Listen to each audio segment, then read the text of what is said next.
Welcome to the Unearthed Man podcast, the journey of becoming a conscious man, hosted by Milvo.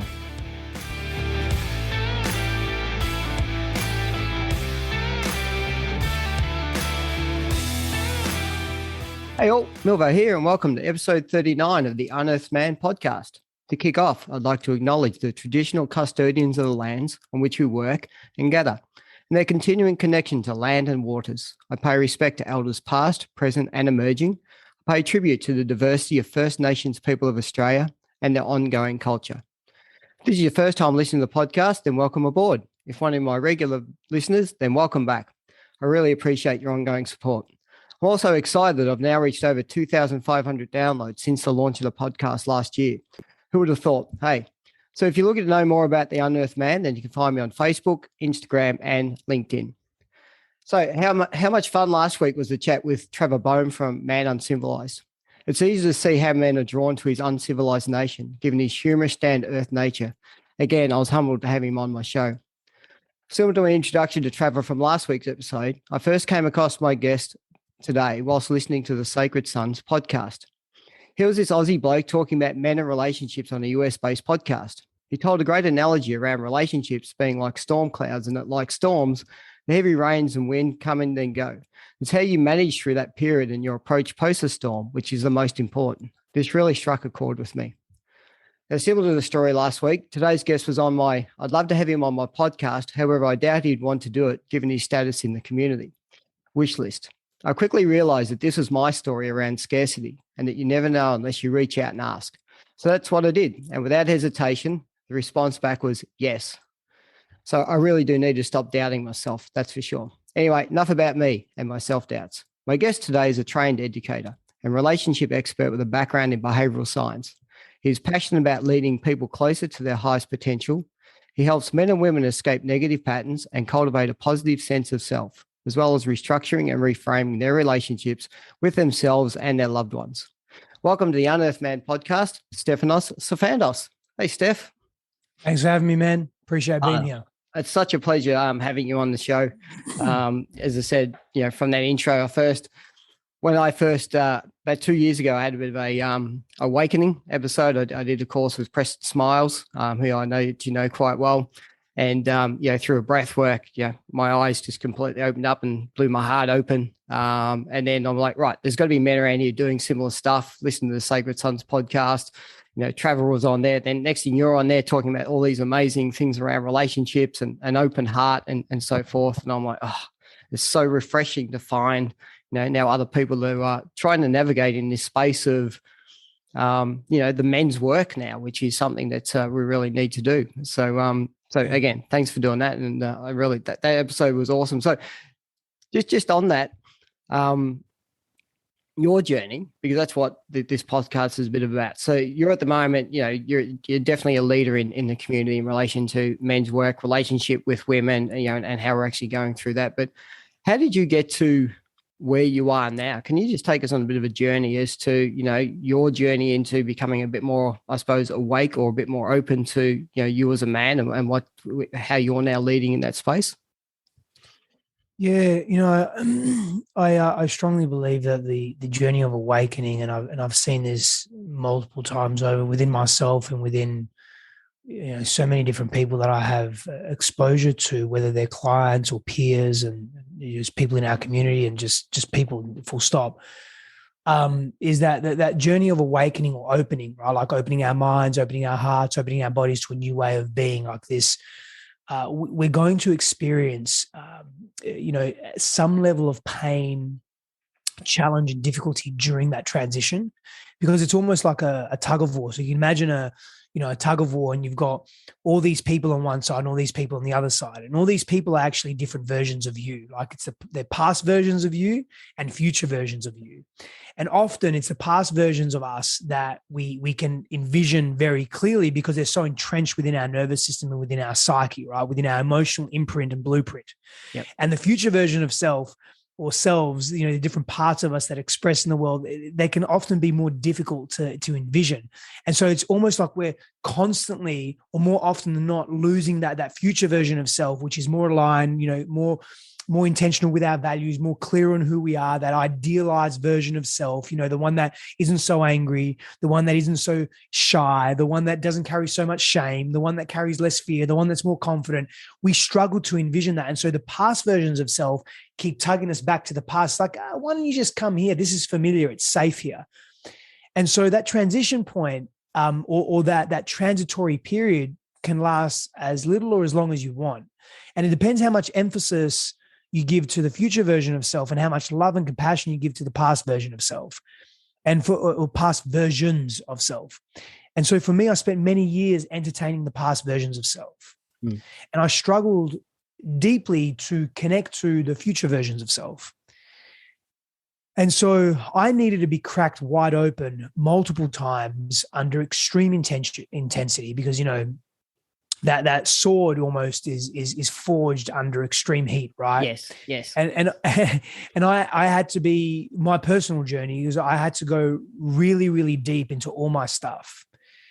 And that was the entirety of my shadow, but also the blessing that was me. We all have that. We all have a capacity to give openly and be present and be all these amazing things to other human beings, but also to our own journey. And I was neglecting that as well and negating that.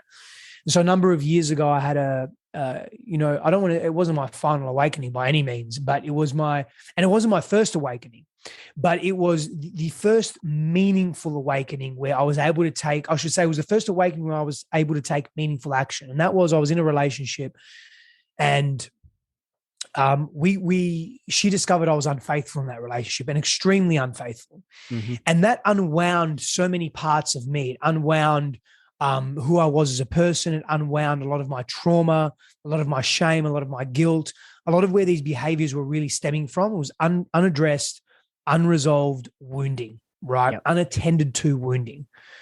And so I really made a choice in that moment and in those moments to really deal with that stuff. Unfortunately, it came at a cost, and that cost was hurting another human being deeply, right? And not just probably another human being, quite a few human beings, her family as well.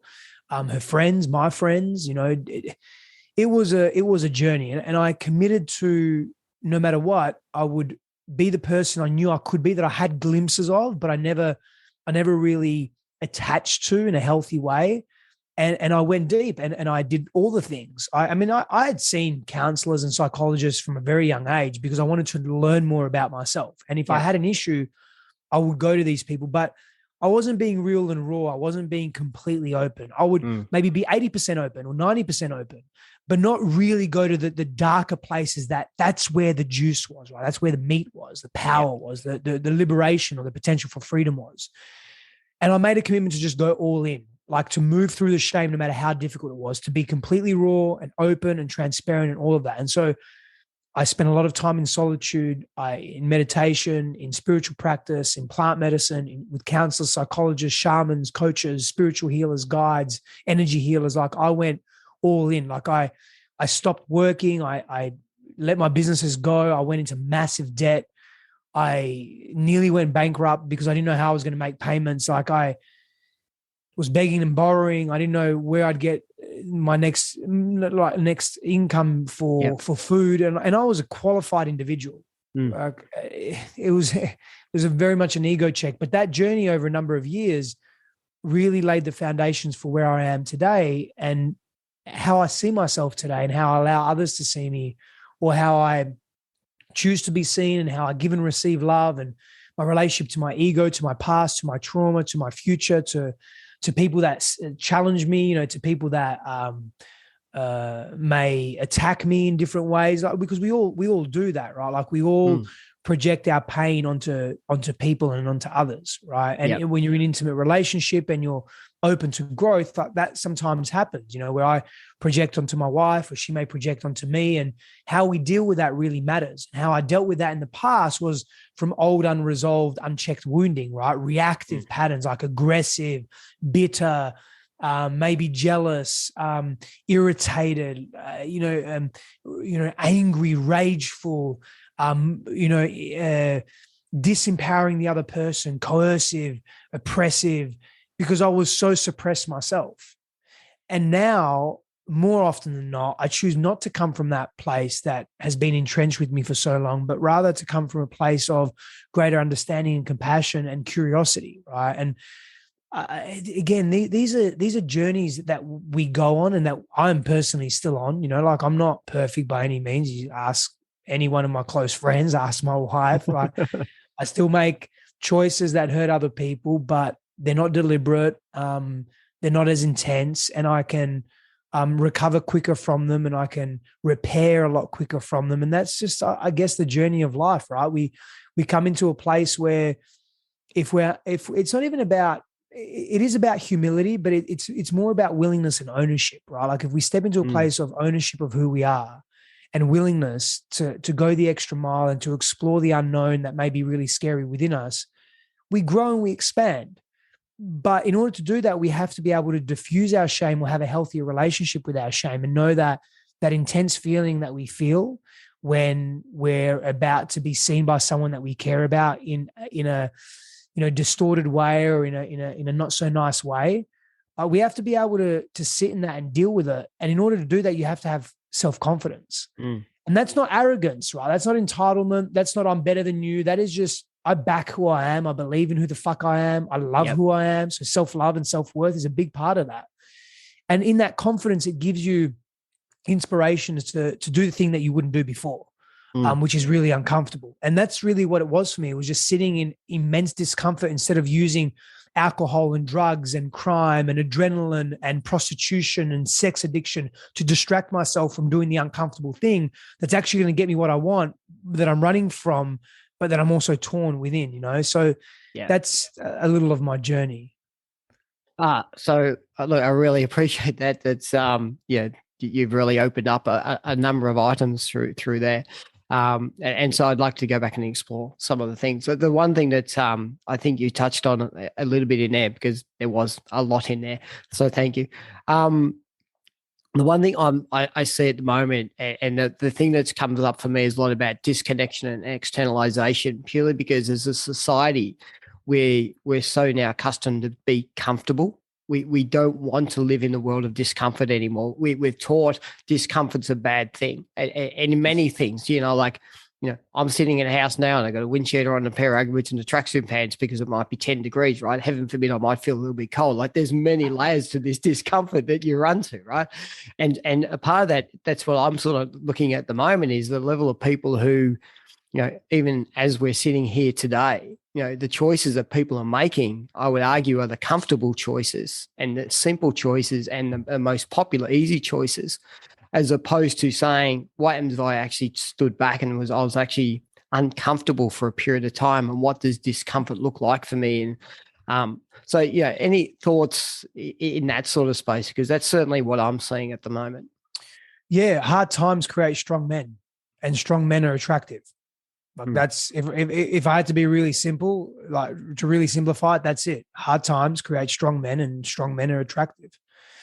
Now, there are caveats to that, particularly in modern world. There's an intersection of psychology and biology and evolution and culture and emotionality and spirituality and dealing with trauma. There are intersections here that make up the human being, right? But essentially, we've created a world for ourselves where we highly value comfort. Now, I'm not against comfort. Right? I love comfort. But every day I make sure I do something that's uncomfortable. Now, namely, for me, that comes in the form of physical activities. I challenge myself physically. I lift heavy, I move heavy, I train under intensity. But it also comes in the form of having difficult conversations, or, I don't really engage in projects that I don't want to do, but sometimes doing the thing that I just don't feel like doing, I'll challenge myself in that, expressing the feeling that I may not want to express, but I know needs to be witnessed by someone else, or needs to be seen by someone else, or even be seen by myself, or engage in the ritual, the practice, whether it's breath work or the meditation or whatever it may be, or the cold plunge, whatever it may be that, I don't feel like doing right now, but that's probably why I need to do it. And I get punched in the face often. I've had COVID, so I've been resting. I'm good now. I'm just getting back into. I'm 100% back to health, but still with my training, I'm training pretty hard, but volume and intensity is low. So, but I'll go back to fight training again soon and get challenged. Men need to be challenged. It's one of our languages. It's the masculine language. Challenge is one of the masculine languages. And so when we're in challenge, we're getting to know more about who we are. It's not an ego-driven thing. It's about self-awareness and self-knowledge. Now, here's the interesting thing. Expanding consciousness and expanding our sense of self and our self-awareness, it doesn't happen in a isolated echo chamber. It happens in relation to other people, right? Men need other men. Men need other people, full stop, right? But men specifically need other men, healthy men that can mirror back to them who they're being and how they're being. And that's how we grow together. We're relational beings, right? And so sometimes we need to be challenged by other people as well in healthy ways. We're not necessarily being challenged because those people despise us or hate us or are jealous of us, so they're going to push us into a corner that's very uncomfortable. I'm not talking about that level of discomfort, although that sometimes life happens. You know, people come from wounded places. I'm talking about the discomfort of, can you be better than you were yesterday? And what does that look like for you? And can you allow other men to help you be that better version of yourself? Yeah. Look, just on that point, and I like how you're talking to that point, because I see a lot of men, just continually back in the world of isolation. There's a difference between, solitude, whereas I actually choose to go away and actually live in to a degree. Being able to just sit in solitude for an hour with yourself and with your thoughts and being able to go through things, it can be a powerful thing, because, as long as you're observing, for me, what's coming up and actually just working through and acknowledging that, versus this isolation of, I'm going to actually extract myself from society. I'm not going to put myself into some of those situations. One of the things you touched on about, the men that combat that men wanting to sort of feel challenged. One of the things that my wife struggled with a period of time is I went and did boxing, and then I actually signed up to actually do an actual boxing match, to actually get in the ring and actually have a fight. Mind you, it was 3 days before I turned 50. So, there's sanity in that and all that. But there was an inner calling that she never understood why I was doing it. But the inner calling of training and standing in a sparring ring, knowing that the guy that, that you're training against is bigger than you, faster than you, and is probably going to hurt you. There's a level of satisfaction that comes out of that, because there's a level of fear that you're facing, but there's a level of, I stood up to that. And if I can stand up to that, I can stand up to this, and I can stand up to these other things, and I can push myself beyond where my ego and beyond where I thought my body could actually take me. And I think that's the other thing for men. It's like, where are you stepping over the line? Like, where is that level edge of fear that you're actually just stepping over to test yourself, to see what can you do next, and what does that look like for you? Yeah, I hear that, man. I hear the peace and isolation and solitude. For me, solitude is an empowered choice and an action. Isolation comes from, again, unresolved wounds, unconscious, unresolved wounds. And it's a choice based on attempting to keep one's psyche safe. And so we distance ourselves from people because people and intimacy and love is unsafe, right? And on the point to challenge and healthy challenge and challenging oneself from an evolutionary perspective, a psychosocial evolutionary perspective, we've defined ourselves, our identity and our worthiness as men through the challenges that we face and then overcome. And so our place in the tribe, our place in society has really come from the reflections of our peers. And whatever the value set of that culture is at that time, and whatever, in more ancient times over the last, call it, few million years of hominoid existence, largely our worth has been defined by how we protect and how we provide, right? Essentially. Right? And there's still an element of that. I mean, I'm not going to extensively get into attraction dynamics and fertilization-driven sex behavior and so forth, but that still plays out in our society today. Both men and women have quite different mating strategies, and we're constantly adapting with each other in unconscious ways, right? And all of that it does a couple of things. One, to procreate, so that fertilization-driven sex, to be intimate in that way.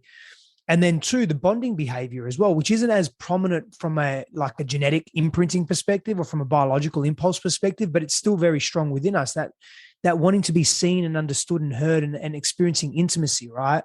Experiencing love and care, that's still very strong within us. And as we've evolved, as our prefrontal cortexes have evolved, and our consciousness and our sense of self has evolved, and we've, in modern times, there are other things that now play a prominent role in our societies beyond just biology, right?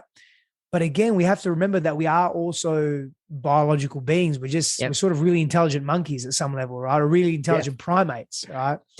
And so with that said, there's an element of self that comes through, particularly with men, where we define ourselves through the challenges that we experience in our lives. And so almost if we're not seeking challenge, we're feeling emptiness. And if we're feeling emptiness, it can very quickly lead to a slippery slope to feeling unworthy. And then we generally will take one of two actions. We'll either retract from the world and become very weak. And I'm not a fan of the terms alpha and beta, but I'll use them. And there's a few reasons for that, but I'll use them now just because I think contextually it will make sense. And we'll become like a beta male, right? Or we'll seize the opportunity, or rather we'll move into these very aggressive postures, right? We become oppressive, coercive, autocratic, controlling, and we become a shadow version of an alpha male, right? We're very clear on that. Shadow version of an alpha male.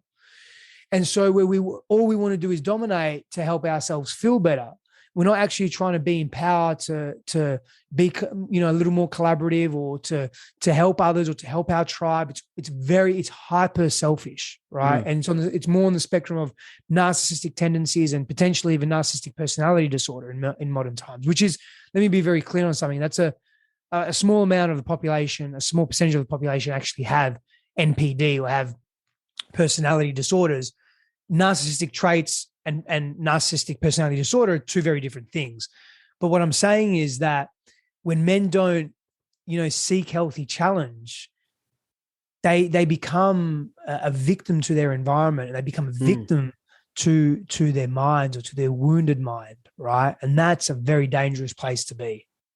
Yeah, I absolutely agree. So I'm glad you sort of went into that path. One of the recent posts or videos you put out there, you were in a circle, it could have been 40, 50 men, and you were talking about this journey. I know you talked about alpha and beta male, but the other term that we talk through is basically prince and kings, and so,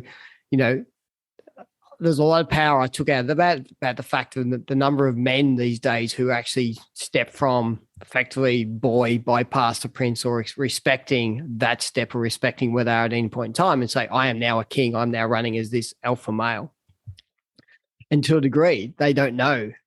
They haven't transitioned correctly to get to that step. They haven't actually dealt with all of those past traumas, all these other past experiences on the way through, and dealt with that. So when they land there, they're not actually operating as a true king or a true leader. They're actually operating as you said, either this tyrannical king, or as to a degree, a pushover king, a weakling sort of king, and that comes out in a whole lot of different behaviors. And, I took a lot away from that, and I could see the 40 or 50 men that you spoke to in that circle could clearly, align with that, because I think that's the whole thing. It's about this awakening journey that people talk about. You don't all of a sudden wake up and say, oh, I'm awake, right? You wake up and go, hang on, there's a whole lot of stuff I haven't never dealt with in here before. And unless I'm willing to go through the process and become a prince, and understand that there's a training and there's a step that I'll need to go through,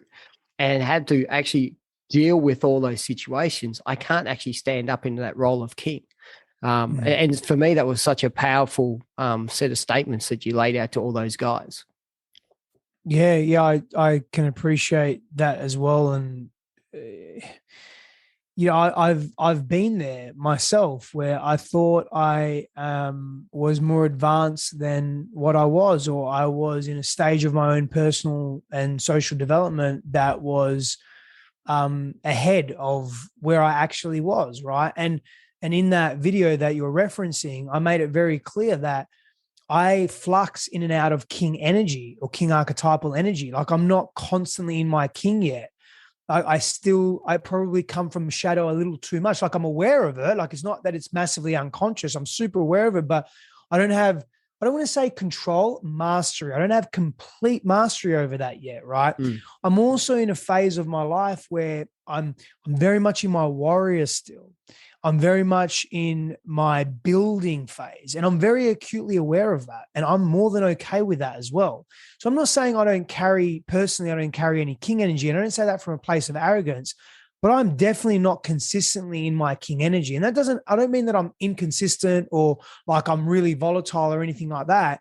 What I'm saying is developmentally, I'm in that, I perceive myself to be in that fluxing stage, that fluxing space of I'm still in the prince, I'm still immature in certain areas, I'm still growing through some stuff. And look, are we ever going to stop growing? No, I don't think so. I think if we have a heartbeat and our eyes are open and we're roaming through the world and we're interacting with life, we're always going to keep growing, right? Yeah.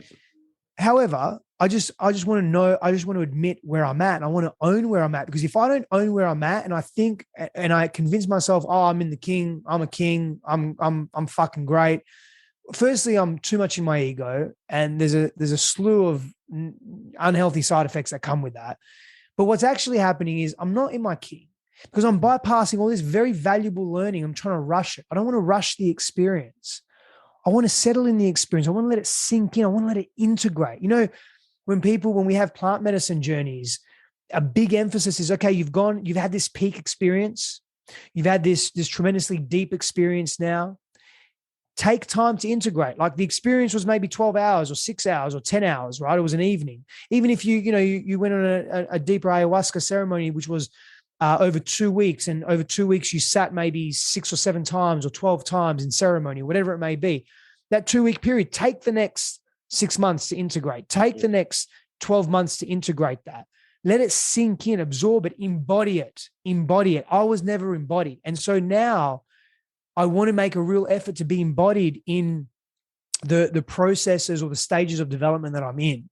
And I think that not only honors me, but it honors the people around me, and it honors my very close relationships. And it gives me an opportunity to just get really real and stay as long as I need to, not rush the process, not be impatient, not be desperate, right? Because that's not an attractive energy, and it's not a healthy energy to be in that constantly. Because if I'm desperate and impatient to change, then I'm definitely going to focus more on the outcome, right?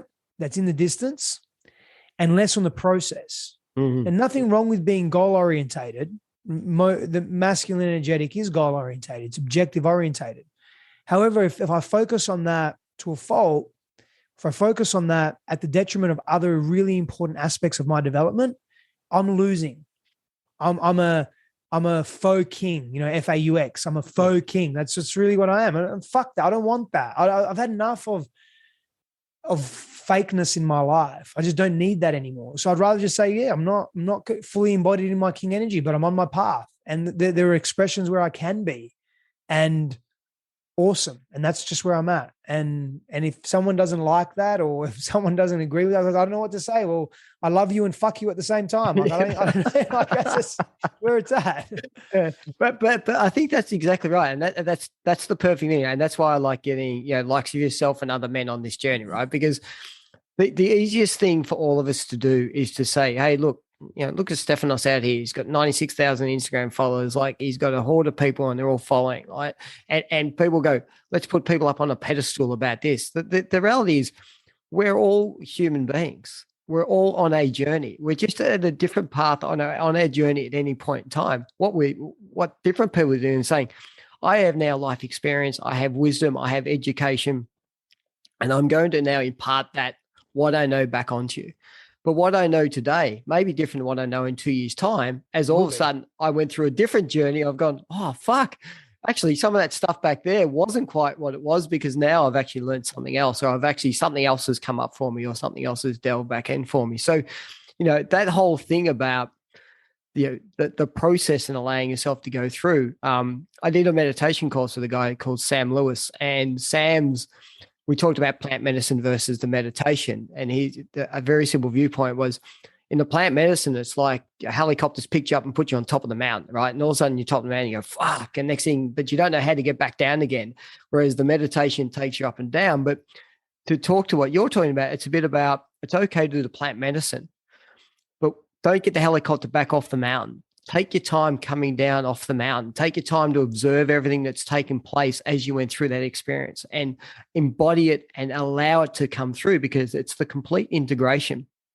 And it's the aha moments that come out of the integration that actually really pop up for us, that they go, fuck, I never realized that had actually happened. Oh, shit, I didn't realize that this was taking place, because all of a sudden that aha moment takes place, and allowing that to take thing. I don't think anyone's predefined for us saying, right, you've started to be awakened and in 3 years you need to be a king. It's like, take 5 years, take 8 years, take 10 years. Like, as you said, I think, I'm seeing myself up until, a very old age, constantly just understanding and learning and realizing what's actually happening as we go along. And then I think that's super important. Yeah. And there's also a fine line as well of not decreasing our sense of value too, right? And it's okay to also own, wow, okay, I think I'm in my kingdom. Like, yeah, I know it. I'm in my kingdom. Okay, I'm going to start acting that way. And if you can consistently be that person for, months and years, then that's an indication that, and again, of course, we have to make sense of the definition of these things. Like, what's the definition of a king? What's the definition of a prince? And sometimes definitions can vary as well, right? So there's that conversation too. Because, your definition of what is a king, is we're just using as a king as an example, and my definition could be a little different. Yeah. And that's okay as well. But as long as you're clear on where you are, and again, I'm very aware that can provide, that can present a slew of issues as well. But we have to have a starting point, right? And that starting point is that connection to ourselves and that commitment to being truthful with ourselves. Because there's too many of us, and I've, my hand's up on this, like there's too many of us that have just, conveniently ignored or forgotten the truth because it's uncomfortable. Yeah. And I just don't want to be that man anymore. I choose not to be that man anymore. And I come back to that as a North Star, is that truth as a North Star. Yeah. Thanks. I love that.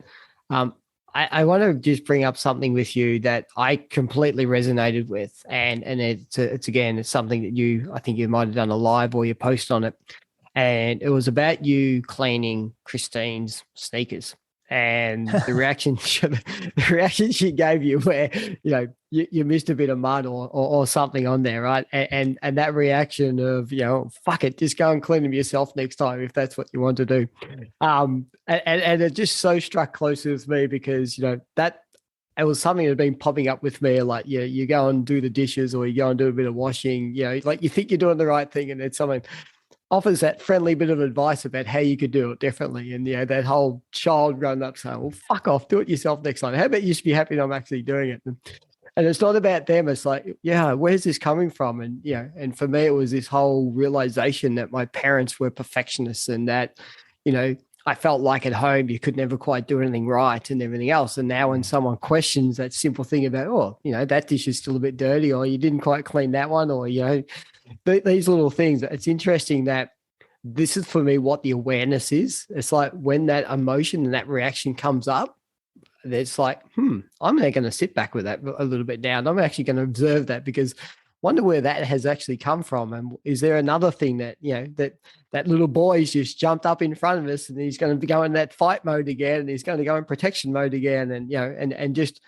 but being gentle and kind to that boy that pops up and saying, hey, it's okay. Like we've actually got to this age of 50 odd. Like we've actually, we've had some challenges, but we got here. So how do I help you realize that it is okay, and we can actually move beyond that? So that's why I love you putting stuff out there, because it's real stuff that, the rest of us can actually go, oh yeah, that's right. That's actually happening to me as well. So I love that story. Yeah. It was an interesting one. I mean, it was outside in our garage, and Christine said, hey, while you're out there, if you don't mind, can you just that had a lot of mud on her shoes because you just give it a clean. And I cleaned it, and I cleaned the bottom, right? But the sides were still a little dirty, but the bottom was really clean, and there was no way there was going to get any, if she had gone inside with the shoes. We don't really wear shoes inside anyway, but it was basically clean, but she couldn't see that, right? And so I was just reactive when she said, "Oh, you didn't clean the shoes. I thought you did," because I told her that I did, but they look dirty, right? And I was just reactive, and my response was something like, "Oh, look properly. Like, look at the bottom." Like, I just snapped at her. I was irritated, right? And for some reason, I stuck on that. I gave it a lot of thought, and I sat with it and felt it and sat with it. And I saw, very similarly to what you said, was that I projected my childhood onto her in that moment, right? And that wounded boy that never felt enough, right? And so I just kept digging into that and unpacking that. And then later on in the day, I apologized for snapping at her, and I explained to her why and what actually happened in that moment. And that's, for me, that is me maturing, right? Because a few years ago, I wouldn't have been able to do it in that way. I wouldn't have been able to have that level of awareness. And so, it's important to acknowledge our wins or to acknowledge our growth, because that fortifies the wisdom of that experience, which gives us more opportunity and almost permission to then go to the next evolution of our expression in the world. Yeah, absolutely. Definitely. And I know you're definitely time bound today. So thank you so far for, what you've imparted about your journey and where you're at. One of the things I just like to ask my guests, because, this podcast is a way to actually allow other men to go, hey, we can all be vulnerable. It's okay to be vulnerable and what we need to do. So I just sort of ask my guests if there's a message you can put out for men, but also for the women that are listening to this that have men in their lives, like what's something, I know this is the $1 million question, right? But what would be a simple message you might be able to leave men where, if they're just struggling where they're at or not sure where they're at, just something that, you feel that they could start to look to do. And then we can look to wrap up after that. Yeah. Well, for me, there's two steps that are crucial, specifically for men. I think it's just any human being, full stop. But we're speaking about men. So specifically for men, there's two steps that I believe are really important. And that is, if I were to give them, a word each, it's solitude and reflection, or solitude and community, right? And so what that looks like is this: if a man is facing hardship and challenge, I'm of the belief that we need to be our first port of call, and that is self-reliance.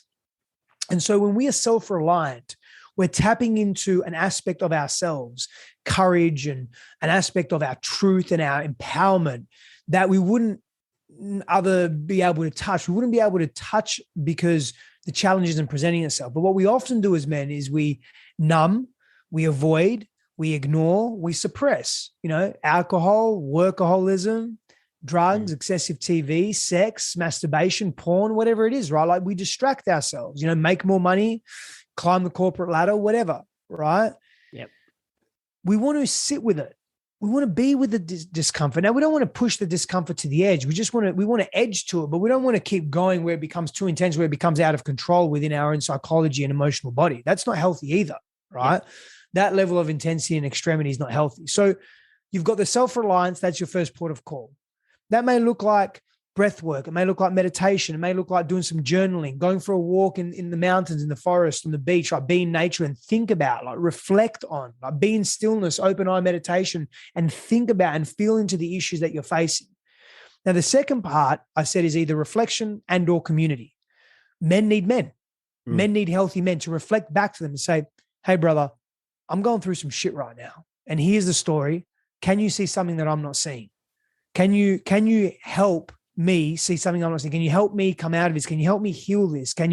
What's your wisdom around this? What can you offer? What are your suggestions? Now, the caveat to that is that these men need to be trusted, respected, revered peers and sources of wisdom, right? You don't just go to some guy you don't fucking like, or some stranger that you do not know. And that reflection could come in the form of a psychotherapist, a psychologist, a coach, a counselor, whatever, or like a shaman.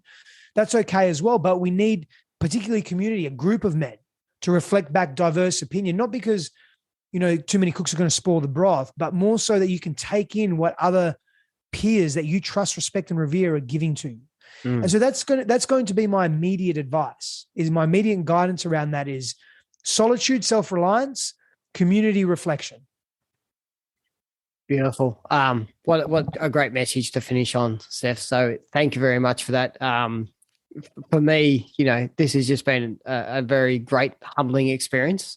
Just to be able to have a chat to you, but for you to be able to, impart, your knowledge, your wisdom, but also to be totally honest and open and vulnerable about your journey and where you're at, and knowing that you're still on, you're still learning, you're still growing, and there's parts of, the little boy that sits inside of us is still all coming up. So, man, I really appreciate that. And that's, and I'm sure our listeners will. So, I'll let you go because I know that you're definitely time bound. So, again, I really appreciate the fact that you took time out to have this chat to us today.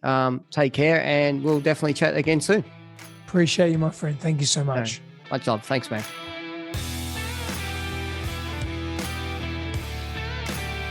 Hey all. So, I feel for this one. I'm going to go back and probably listen to 2 or 3 times. And I think every time you go back and listen to some of the information that Steph passed on, the first time you may not get it, but then go back and just slowly pick out the parts, because there was a lot packed into that episode. And Steph just has some amazing wisdom to share with us. So again, I really appreciate him spending this time with us. So for me, that's a wrap now of episode 39 of the Unearthed Man podcast. You can find me on LinkedIn, Facebook, and Instagram. So this is Milvo wishing you all much love, care, and peace. Have a great day.